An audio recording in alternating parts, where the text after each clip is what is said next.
काय उत्तर द्यायचं तुला? तुझे जे कोणी मित्र आहेत आताच्या बोटावर मोठा बोलण्यासारखे, मित्रांचं काय स्थान आहे? मित्रांनी काय दिलं आयुष्यात? खरं तर मी जो घडलो आहे आता बघ, आपल्या आयुष्यामध्ये बऱ्याचदा असं होतं की तुम्ही एवढे यशस्वी झालात, त्यामागे कोण आहे असं असं असं एक असतं बघ. आणि त्यावेळी तो माणूस ना एकच नाव घेतो.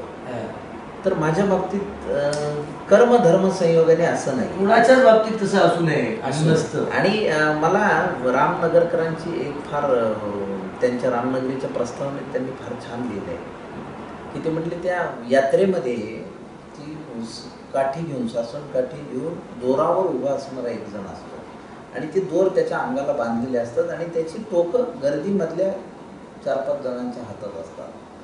पण त्या गर्दीला माहीत नसतं की ही टोकं कोणी धरली आहे, पण त्या वरच्या माणसाला निश्चित माहीत असतं की ही आपल्याला बॅलन्स करणारी माणसं आहे. तर माझ्या लाईफमध्ये असं आहे की क्रेडिट द्यायचं म्हणलं तर साधारण 2 खंड होती एखाद्या पुस्तकाची.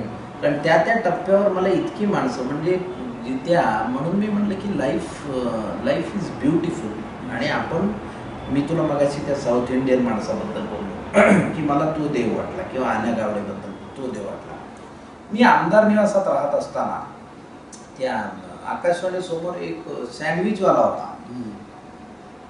तर त्यानेच मला फक्त ओळखलं होतं असं मला वाटतं की त्याला माहित होतं हा अत्यंत स्वाभिमानी मुलगा आहे, तो मला सँडविच द्यायचाच. बघ आता ही कशी, ही तर भाषा पण नाही. तो होता कुठला तरी तिसऱ्याच प्रांतातला माणूस, तो काही मराठी सिनेमा बघणारा किंवा मराठी राम राम असलं काही नव्हतं. तो होता तो हिंदी भाषी, पण तो मला दररोज सँडविच द्यायचा आणि त्या बदल्यात तो कधीच पैसे मागायचा नाही. हाय तो दे देणार, नाही तो लय दे असं तो म्हणायचा.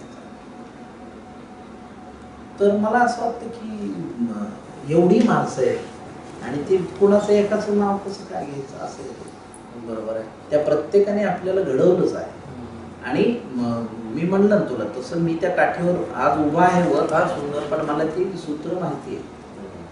आणि आपण काही कृतज्ञ नसतो जिथे नाही. आपण ज्यांच्या बाबतीत आपण असं वागलोय तर त्या माणसांनीही अंतर्मुख होऊन विचार करणं गरजेचं असतं.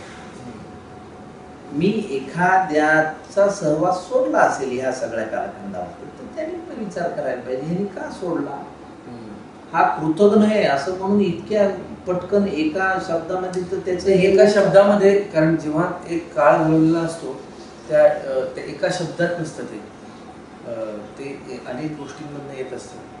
असो, आपण आता इथे थांबूया. पण तो जो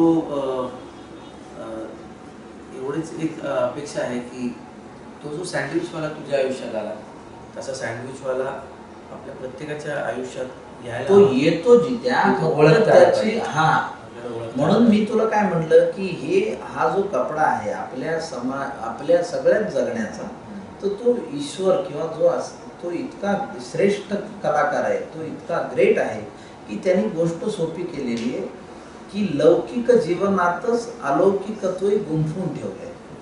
फक्त तुम्हाला ती धागे कळले पाहिजेत की हे लौकिक आहे आणि हे अलौकिक आहे. एवढा साधा मुद्दा आहे. तोच अलौकिकतेचा झरा आणि ते सगळं जे आहे ती जड फाईल ओळखण्याची बुद्धी आणि सँडविच खाऊ घालण्याची वृत्ती, हे दोन्ही आपल्या सगळ्यांना मिळून अशी परमेश्वराची प्रार्थना.